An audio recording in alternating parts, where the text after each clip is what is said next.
For the third and final segment of this episode, episode 30 of Morning Kickoff, we are going to be talking about the Minnesota Vikings on the hot seat. So if this 2020 season or 2021 season does not work out, 2020 season, I always get it messed up because I'm always thinking like next year when really it's this year. Okay, if this 2020 season does not work out for the Minnesota Vikings, I would say if they don't win the division, don't make the playoffs, something like that, the Vikings have got to win the division this year. I don't think any other team is better than the Vikings in the division if they can stay healthy, and they've got to win the division. If they don't, it's going to be really hard for the Vikings. They're going to have to probably scrap the roster, go for a whole new route than they were going, which is why the Kirk Cousins contract kind of is annoying because I kind of wish they could do a full rebuild if the season goes awful. But we're going to be talking about 5 Vikings that are on the hot seat for this 2020 season. And let's get right into it. So starting with number 5, we have Mike Hughes. I don't know if Mike Hughes is a great decision for this, but it's just Mike Hughes is a player that was the first-round draft pick from the Vikings. And I think he's on his last year of the contract. This is either his last year or he has like 2 more years or something like that. Never lived up to his first-round draft pick, of course, yet. He came out, looked really good on the first couple of weeks, got injured, and then was out for the rest of the season, came back. He just gets injured too much. That's all I'm saying. Mike Hughes is not a starting corner. I think that you can't pay a corner that much. You can't give him another. He's on his rookie contract though. So obviously he's not going to get cut, but you can't give him another contract, give that starting corner contract to him if he just is going to get injured. Now we're going to see what happens this 2020 season, but if he gets injured again, you can't give him another contract. You can't pay him as a starting corner. He did get 1 interception last season, which, I mean, he barely played. You can't say he was good. He got 1 interception and he barely played the entire season. So you have to see what he can do. You still don't know anything about Mike Hughes. I mean, he was your first-round draft pick, but you gotta see more than you've seen so far. So that's why I have Mike Hughes on this list. I don't know how the Vikings are going to give him another contract if he just does get injured right away. It sucks to see players like that who are so talented but just get injured a lot, and I have to have him on this list because you still don't know how good he is. You've seen him play a little bit. He looked good and then was out with injuries these last couple seasons. And then for number 4, this is a player I think the Vikings should cut before the 2020 season, and that would be Shamar Stefan. Shamar Stefan is a player that I cannot stand on the defense. Shamar Stefan just does nothing well. I mean, he doesn't. Shamar Stefan does not get to the quarterback. He doesn't stop the run, and he's a player that's He's probably the oldest player on the defensive line that I can think of right now. I think Shamar Stefan is, and we just don't need him. We do not need Shamar Stefan. We don't. We've brought in James Lynch. We brought in a couple other defensive tackles, and our backups are looking really good. I mean, Armand Watts is a player no one's talking about, but Armand Watts looks really good for the Vikings. He was our draft pick in 2019. I want to see him play some more. That's who I want to see play some more.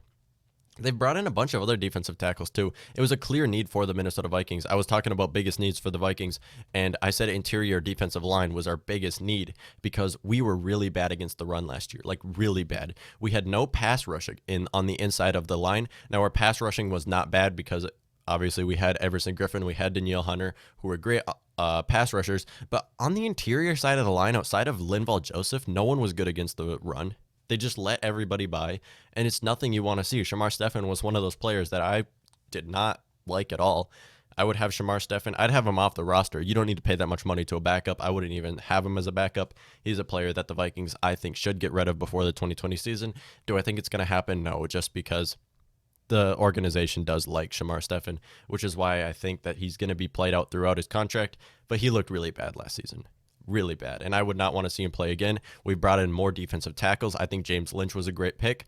We have to see how he plays. I think Armand Watts did really well. I want to see more of Hercules Mataafa. I think that he showed a lot of promise, but then he would come out and just not do good, so I would not have him as a starter at all, but a backup, okay. We have other defensive tackles we could play over Shamar Stefan, and I have him on the hot seat just because if this 2020 season, if we're bad against the run again, which would not be surprising if we were bad against the run. I mean, Michael Pierce is a great player against the run, but we lost Linval, so we have a player that's filling in for another player that was good.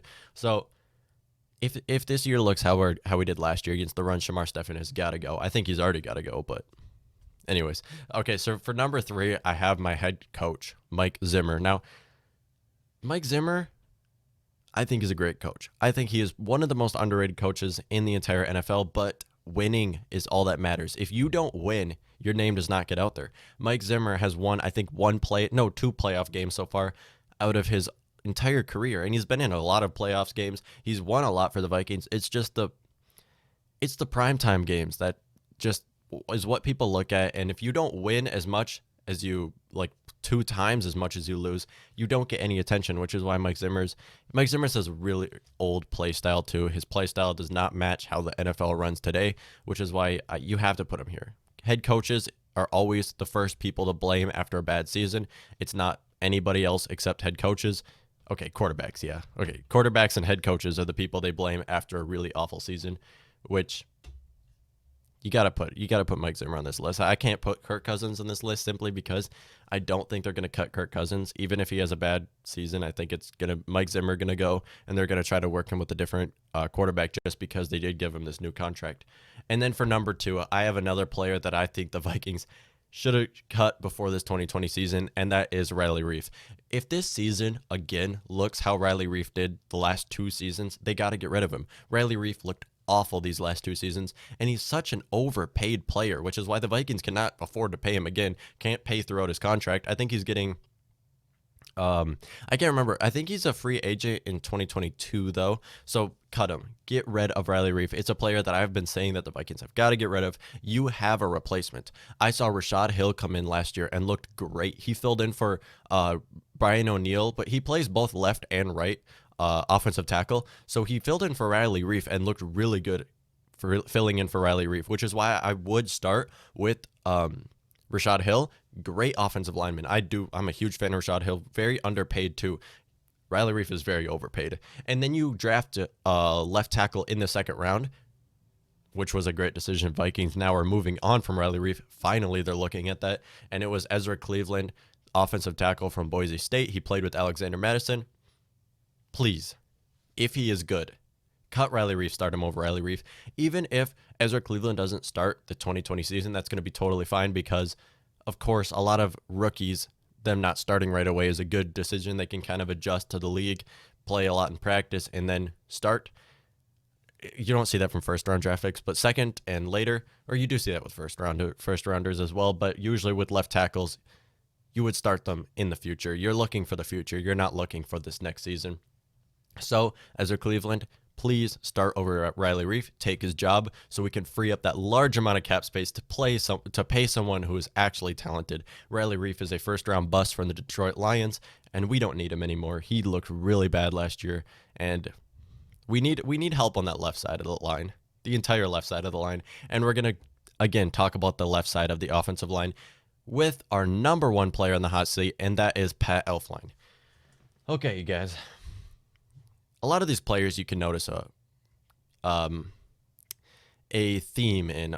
These are players that I've been talking about a lot from the Vikings that we've got to fix. We've got to fix Mike Hughes. Whether you can't get rid of Mike Hughes. He's on his rookie contract. Same with Pat Elflein. I don't think you can get rid of these players because they're on their rookie contracts. That's good, so you can pay them as a backup if they're not going to be starters. But these are players that I've been talking about a lot that we really have to look out for. We have to watch on the Vikings. And Shamar Stefan and Riley Reef are 2 players I think that should have been cut already. I don't think they're good players at all. We've seen this from the last 3 seasons. Shamar Stefan and Riley Reef looked really bad. Shamar Stefan, I think he's either on his rookie I think he's on his 2nd contract. So I think they should cut him. You can fill in anybody for Shamar Stefan's spot. We had Riley Reef. Riley Reef is because he's a left tackle, would be a little bit harder to fill in for, but I saw Rashad Hill play really well last year, so you know that you have a good offensive tackle. Rashad Hill did get injured though, but still, you drafted Ezra Cleveland. If he looks good, I don't know how he's going to look in the NFL. I didn't watch Boise State games really at all in college, so I don't know how he's going to look, but I'm assuming that since they used their 2nd-round draft pick on him, that he's better than Riley Reef, that he's more talented than Riley Reef. So we're going to see how that works out. These are players that I've been talking about a lot. Mike Zimmer, I haven't talked about a lot on him being on the hot seat. However, he's been on the hot seat for the last. Coaches are always on the hot seat. Anytime there's a bad season, you look at the coach, or you look at the quarterback, or you look at both, or you look at the entire organization, Detroit Lions. And then we have Pat Elflein. So our left side of the offensive line has been really bad. these last the last 3 seasons, the left side of the offensive line is really bad for the Vikings, with Riley Reef and Pat Elflein both being starters. Pat Elflein, who would fill in for Pat Elflein? Anybody. I don't know who's the second. I don't know who's the third. I don't know who's the right offense or right guards. You could play Brett Jones in his spot. You could play anybody in his spot and be better than Pat Elflein. Pat Elflein is a player who every time I see the refs throw a flag,